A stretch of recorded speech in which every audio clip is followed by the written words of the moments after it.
Hi and lovers. நமக்கு தெரிஞ்ச ஒரு வீட்டில் பார்த்தீங்கன்னா கிரைண்டர் ஓடலன்னு சொல்லியிருந்தாங்க. என்ன கம்ப்ளைண்ட் பார்த்தீங்கன்னா, அவங்க சுவிட்சை போட்டு ஆன் பண்ண பிறகு இந்த மாதிரி சுற்றி விட்டால் சுற்ற ஆரம்பிக்குது. சப்போஸ் இல்லைன்னா மோட்டர் மட்டும் சுற்றுது, அந்த நாய்ஸ் கேட்குது. நம்ம மாவு போடும்போது ஆட்டோமேட்டிக்காக நின்றுதுன்னு சொல்லியிருந்தாங்க. இந்த மாதிரி ப்ராப்ளம் வரதுக்கு ஒரே ரீசன் வந்து பேரிங் கம்ப்ளைண்ட் தான். இப்போ நான் ஸ்பின் வீலை வந்து பாருங்கள் சுற்றி விட்றேன், எவ்வளோ டைட்டாக இருக்குது. அதே ஆர்மேச்சர் சுற்றும் போது பாருங்கள், ஒரு ரொட்டேஷனுக்கு அது 2 to 3 சுற்று சுற்றிடுது.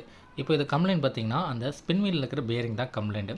இதுக்காக ஸ்டெப் பை ஸ்டெப்பாக நம்ம வந்து இதை எப்படி சர்வீஸ் பண்ணலாம் இந்த வீடியோவில் பார்க்க போகிறோம். ஃபர்ஸ்ட் வந்து பார்த்திங்கன்னா பெல்ட்டை இது போல் ப்ராப்பராக ரிமூவ் பண்ணிவிட்டு அதில் பல் எதாவது டேமேஜ் இருக்கான்னு செக் பண்ணுங்கள். சேம் கேஸில் பார்த்தீங்கன்னா நீங்கள் அந்த பெல்ட்டு டைட்டாக இருக்கிறனால கூட ஸ்பின் வீல் வந்து டைட்டாக சுற்றுறதுக்கு வாய்ப்பு இருக்குது. அந்த மாதிரி கேஸில் நீங்கள் பெல்ட்டை கழட்டி விட்டு ஸ்பின் வீலை ரொட்டேட் பண்ணி பார்த்தீங்கன்னாவே உங்களுக்கு தெரிஞ்சிடும் அது பேரிங் ஃப்ரீயாக இருக்கா இல்லையான்னு. இப்போ நான் உங்களை காட்டுறேன் பாருங்கள். பாட்டம் பிடிச்சிட்டு ஸ்பின் வீலை ரொட்டேட் பண்ணும்போது பாருங்கள் எவ்வளோ டைட்டாக இருக்குது பாருங்கள். இப்போது இந்த மாதிரி கேஸஸ்க்கு பேரிங் ரீப்ளேஸ் பண்ணுறது நீங்களே பண்ண முடியும். வெளியில் எந்த கடையிலும் கொடுக்காம. இதுக்கு பேரிங் புல்லர் டூலும் தேவை கிடையாது. இந்த ஸ்பின் வீல் இருக்குல்ல, அதை நீங்கள் ஒரு கையில் பிடிச்சிட்டு மேலே அந்த ராடை மெதுவாக நீங்கள் இது போல் ஒரு டூலை வச்சு தட்டும்போது ஆட்டோமேட்டிக்காக அது கழண்டு வந்துடும். பார்த்து அந்த ராடில் இருக்கிற பிராஸு அந்த மரம் எதுவுமே டேமேஜ் ஆகக்கூடாது. ஏன்னா டேமேஜ் ஆகிடுச்சுன்னா கல் போட்டு நம்மளால் அதை வந்து டைட் பண்ண முடியாது. இப்போ செப்பரேட்டாக நம்ம எடுத்தாச்சு. இதில் பாருங்கள் ஃபுல்லாக ரஸ்ட் அரிச்சிருக்கா, அதுதான் கம்ப்ளைண்ட்டு. இப்போது ஸ்பின்னில் இருக்கிற பேரிங்கை நம்ம எடுக்கணும். இதுக்கும் டூல் தேவை கிடையாது. இதை எடுக்கிறதுக்கு ஈஸியான ஒரு மெத்தட் இருக்குது. ஆனால் சில டைப் பேரிங்ஸை மட்டும்தான் இந்த மெத்தடில் நம்மளால் எடுக்க முடியும். அதை பார்க்கலாம். இதுக்கு இந்த மாதிரி பார்த்திங்கன்னா ஒரு நட்டு போல்ட் எடுத்துகிட்டு அந்த நட்டோட ஹெட் இருக்குல்ல, அது பேரிங்க்கும் அந்த ஸ்பின்னிலோட அந்த பாட்டமுக்கும் நடுவில் இருக்கணும். நெக்ஸ்ட்டு பார்த்திங்கன்னா இந்த மாதிரி கட்டிங் பிளேயரில் அந்த நட்டை பிடிச்சிட்டு மேலே ஒரு போல்டு போட்டு சப்போர்ட்டுக்கு வந்து பார்த்திங்கன்னா பின்னாடி ஒரு ராடு கொடுத்துருங்க. ஏன்னா பேரிங் வந்து திக்னஸ் அதிகமாக இருக்குல்ல, அதனால். இப்போது நீங்கள் மெதுவாக அந்த நட்டை டைட் பண்ண ஆட்டோமேட்டிக்காக பார்த்திங்கன்னா பேரிங் வெளியில் வந்துடும். நெக்ஸ்ட்டு நீங்கள் இந்த மாதிரி கட்டிங் பிளேயரை வச்சு அதை ஆட்டி எடுத்திங்கன்னா ஃபுல்லாகவே நம்மளால் வெளியே எடுத்துட முடியும். இப்போ இந்த பேரிங் பாருங்கள் ஃபுல்லாகவே ரஸ்ட்டு அரைச்சிருக்கா. உள்ளே எப்படி ரஸ்ட்டு ஃபார்ம் ஆகுது, அதுக்கு ரீசன் பார்த்திங்கன்னா நம்ம மாவை அரைக்கும் போது அதை எடுத்துகிட்டு மறுபடியும் அந்த கல்லை க்ளீன் பண்ணுறதுக்கு தண்ணி யூஸ் பண்ணுவோம்ல, அது வந்து பார்த்திங்கன்னா உள்ளே போய் தான் இந்த மாதிரி ஆகிருக்கு. ஷார்ட் பீரியடில் ஆகிறதுக்கு வாய்ப்பு கிடையாது. மோஸ்ட்லி இந்த கிரைண்ட் கொடுத்த பிறகு எனக்கு தெரிஞ்சு ஒரு 6 to 7 years இருக்கும் இந்த ப்ராப்ளம் வந்து. நெக்ஸ்ட்டு பார்த்திங்கன்னா இதுக்கு சேம் சைஸ் பேரிங்கை நம்ம ரீப்ளேஸ் பண்ண போகிறோம். அதோட நம்பர் பார்த்திங்கன்னா 6004. அதுக்கும் டூல் தேவை கிடையாது. நீங்கள் அந்த ஃப்ளைவீலில் இருக்கிற அந்த ஹோல்ஸில் ப்ராப்பராக வச்சு கையில் ப்ரெஷ் பண்ணிங்கனாவே போதும், ஆட்டோமேட்டிக்காக அது போய் லாக் ஆயிரும். நெக்ஸ்ட்டு பார்த்திங்கன்னா ஃப்ரிக்ஷன் கரெக்டாக பேரிங் வந்து ரொட்டேட் ஆகணுங்கிறதுக்காக அந்த அவுட்ரு ஃபுல்லாக பார்த்திங்கன்னா க்ரீஸ் அப்ளை பண்ணிக்கோங்க. ஏன்னா அப்போ தான் மறுபடியும் பார்த்திங்கன்னா அந்த சப்போஸ் வந்து பேரிங் டைட் ஆயிடுச்சுன்னா ப்ராப்ளம் வராமல் இருக்கும். சேம் அந்த ஹோல்டிங் ராடையுமே நம்ம ப்ராப்பராக உள்ளே வச்சு நீங்கள் கையில் ப்ரெஷ் பண்ணிங்கனாவே போதும், ஆட்டோமேட்டிக்காக அதை லாக் ஆயிரும். இதுக்கு நீங்கள் டூல் யூஸ் பண்ணுங்கிற அவசியம் கிடையாது.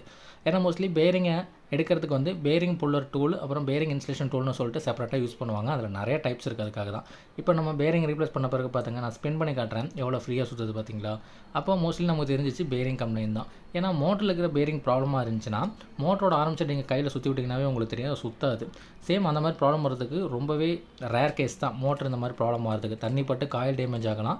ஏன்னா மோஸ்ட்லி ஈரப்பதம் படாத வரைக்கும் பேரிங் நம்மளுக்கு ரொம்பவே நல்லா தான் இருக்கும், இல்லைன்னா அடிபடாமல் இருக்கணும். பட் இந்த இதில் நமக்கு தண்ணி பட்டனால தான் நமக்கு இந்த மாதிரி ரஸ்ட்டாக இருக்குது.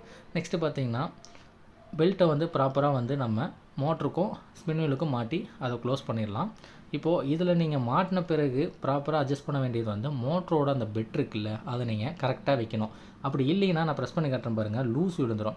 அப்படி லூஸ் விழுகும்போது பார்த்திங்கன்னா நார்மலாக வெறும் மோட்டர் ஓடும்போது, அதாவது வெறும் கிரைண்ட் நீங்கள் யூஸ் பண்ணும்போது உங்களுக்கு ஸ்பின் வீல் சுத்தம். நீங்கள் லோடு போட்ட பிறகு வெயிட்டு கலந்ததில்ல, அப்போ மோட்ரு வந்து அந்த க்ரிப்பு கம்மியாக இருக்கிறனால மோட்ரு மட்டும்தான் சுத்தம். சேம் அதே ப்ராப்ளம் தான் மறுபடியும் வரும். அதுக்காக தான். ஏன்னா ஃபஸ்ட்டு எனக்கு இந்த ப்ராப்ளம் அவங்க சொல்லும்போதே நான் பெட்டை தான் செக் பண்ணி பார்த்தேன். அங்கேயே நான் வந்து பெல்ட்டு கழட்டிட்டு பார்க்கும்போதே எனக்கு தெரிஞ்சது பேரிங் கம்ப்ளைண்ட்னு. இப்போ ஆல்மோஸ்ட் எல்லாமே முடிஞ்சுது. இப்போ பாருங்கள், நான் மோட்டரை உங்களுக்கு ஆன் பண்ணி காட்டுறேன். நல்லாவே சுற்றுது, எந்த ஒரு ப்ராப்ளம் கிடையாது, ப்ராப்பராகவே சுற்றுது. ஆர்பிஎம் வந்து பார்த்திங்கன்னா ட்ரான்ஸ்ஃபர் ஆகிறனால கொஞ்சம் கம்மியாக தான் இருக்கும். நெக்ஸ்ட்டு ஏர் கேப்பை போட்டு நம்ம ப்ராப்பராக கழட்டின மாதிரியே க்ளோஸ் பண்ணிடலாம். அண்ட் மக்களே, எலக்ட்ரிக்கல் அண்ட் எலக்ட்ரானிக்ஸ் ரிலேட்டடாக பிகினர் லெவல்லேருந்து நாலேஜை க்ரோ பண்ணி மேக்கிங் அண்ட் சர்வீஸ் ரிலேட்டடான ஸ்கில்ஸை எப்படி டெவலப் பண்ணலாம் அப்படிங்கிறதுக்காக தான் நம்ம வீடியோஸ் அப்லோட் பண்ணிகிட்ருக்கோம். அண்ட் ஹோம் அப்ளையன்சஸ் எடுத்துக்கிட்டோம்னா நம்ம அது ரிலேட்டடாக வீட்டில் யூஸ் பண்ணுற எலக்ட்ரிக்கல் அண்ட் எலக்ட்ரானிக்ஸ் டிவைஸை எப்படி சர்வீஸ் பண்ணலாம், அப்கிரேட் பண்ணலாம், கஸ்டமைஸ் பண்ணலாம், home automation, automobile, fleet track, இது ரிலேட்டடாக என்னென்ன டிவைசஸ் இருக்குது, அது எப்படிலாம் நம்ம ஆட்டோமேட் பண்ணலாம், யூஸ் பண்ணலாம், அப்கிரேட் பண்ணலாம் அப்படிங்கிற வீடியோஸே நம்ம சேனலில் வந்து ஆல்ரெடி அப்லோட் பண்ணியிருக்கோம். இதுக்கு மேலே அப்லோட் பண்ண போகிறோம். அதனால் உங்கள் சர்க்கிளில் யாராவது எலக்ட்ரிக்கல் ரிலேட்டடாக நாலேஜை க்ரோ பண்ணோம்னா அவங்களுக்கு இந்த வீடியோவை ஷேர் பண்ணுங்கள். ரொம்பவே ஹெல்ப்ஃபுல்லாக இருக்கும். ஃப்ரீ ஆஃப் காஸ்ட்டில் பார்த்திங்கன்னா நாலேஜ் நம்மளால் ஈஸியாக க்ரோ பண்ணிக்க முடியும். அண்ட் என்னோட எக்ஸ்பீரியன்ஸ் ரிலேட்டடான வீடியோஸுமே நம்ம சேனலில் அப்லோட் பண்ணியிருக்கேன். நீங்கள் போய் பாருங்கள், உங்களுக்கு ரொம்ப ஹெல்ப்ஃபுல்லாக இருக்கும். அண்ட் வீடியோ நல்லா தான் மறக்காமல் லைக் பண்ணுங்கள், சேனலை சப்ஸ்கிரைப் பண்ணிக்கோங்க. தேங்க்யூ ஃபார் வாட்சிங். தேங்க்யூ.